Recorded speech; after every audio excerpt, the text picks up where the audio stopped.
waheshimiwa wote ambao wako hapa, all the leaders who are present, na wananchi wote. Bwana asifiwe. Bwana asifiwe tena. Aba usimbi ya mole muroto bia tuachilemo. Asante sana. Nataka kushukuru sana Bwana Gavana kwa sababu leo umeonyesha kwamba ile siasa inatakikana kupigwa Kenya hii ni siasa ya maendeleo. Na siasa ya maendeleo ni siasa kila mwananchi anataka.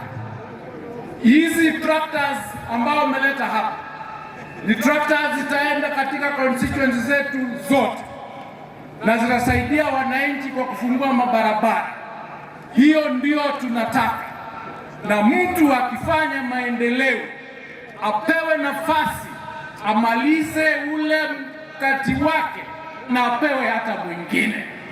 Kwa sababu ya maendeleo, wananchi wa Kisii County, Bwana Simba mtampea tamu yake ya pili ili amalize kazi yake vizuri kuleta maendeleo Kisii. Hebu nionyeshe ni wangapi mtapea yeye nafasi amalize vizuri. Jambo la pili, mimi leo niko hapa kama waziri wa elimu, lakini pia kama kijana mwenye kuzaliwa hapa nyumbani. Hapa nyumbani kumekuwa na mchezo kidogo.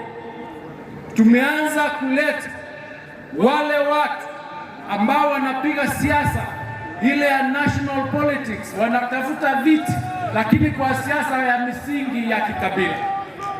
Watu wetu, wacha niwaelezee hivi, Bwana Mkisii peke yake ndiye anapatikana kila mahali ya nchi hii, na kwa sababu hiyo sisi tunataka siasa ya maendeleo na siasa ya amani.